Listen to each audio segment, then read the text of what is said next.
So this is what happens when you have someone over and you can't exactly ignore them for several hours while you draw.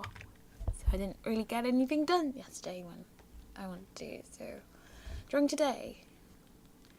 Yes, and hopefully today will be productive. See how many pages I can get done for a start.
Alright, done the line art, and I wanted to talk a bit about the actual process of making the comic.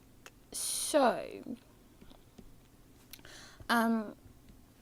first, I don't like to draw on white backgrounds because it makes everything way too bright.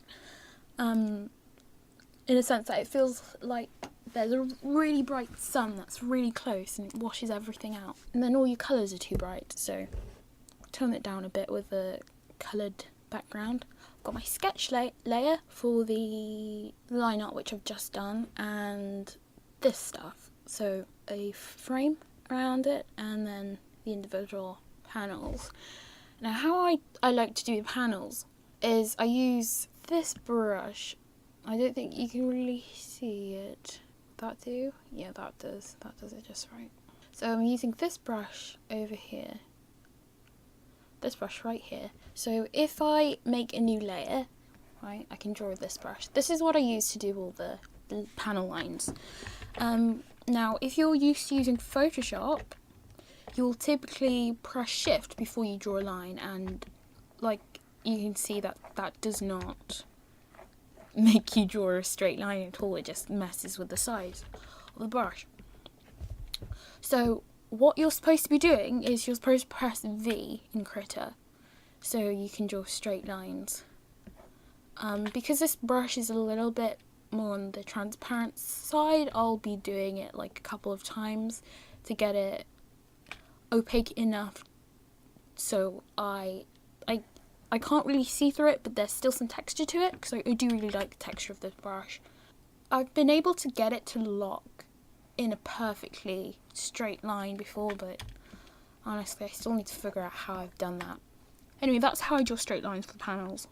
Might as well get back to drawing now. Colouring this page, seeing how it goes.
Alright, so I've kind of adjusted the screen a little bit so it's a lot easier to see the infrastructure of Krita. Is that the right word to use?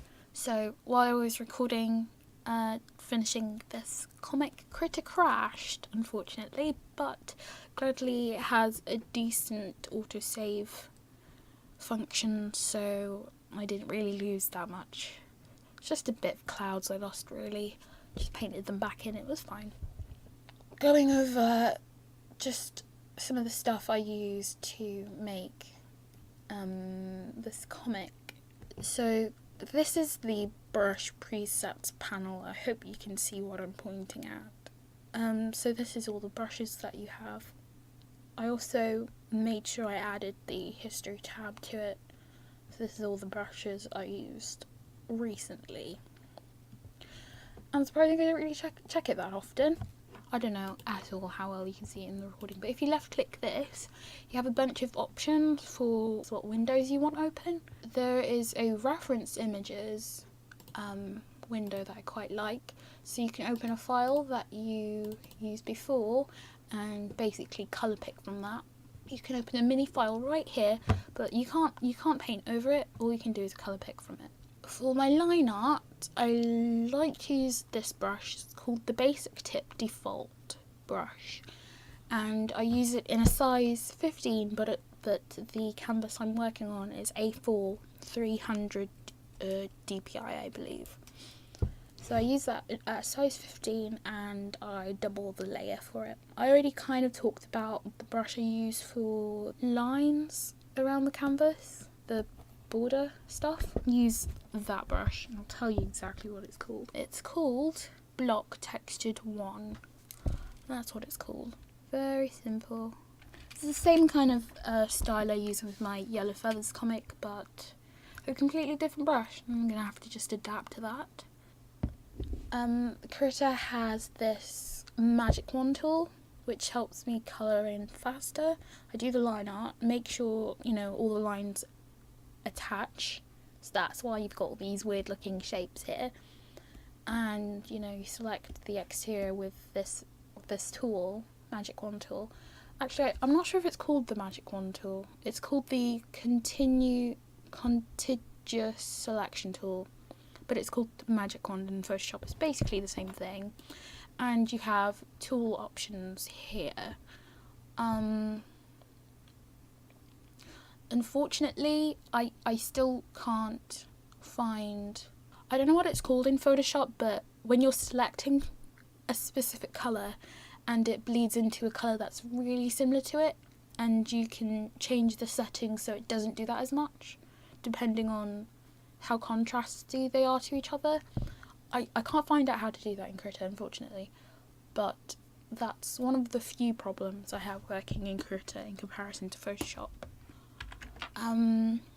What else do I use a lot? The fill tool, make sure you have limit to current layer selected here or it's gonna act weird. I had to go into tool options quite a lot for this stuff because by default they have some weird settings. I also had to go into configure Krita mode quite a lot too, but I guess you can't see that menu in the recording, unfortunately. Basically, configure Krita is just to change the shortcuts for some of the things.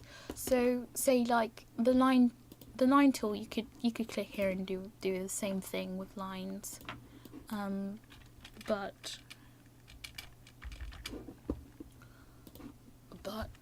it's easier to just activate it while you're drawing with the V, but you could change that to Shift like you have in Photoshop with the configure Krita in the settings. That's the basics so far. I haven't really used any blending modes in this, just opacity. Hope you like this little video thing. I'm probably going to do some more pages outside of recording times and come back to draw random things. I guess I'll see you in another video. Thanks for watching. Bye.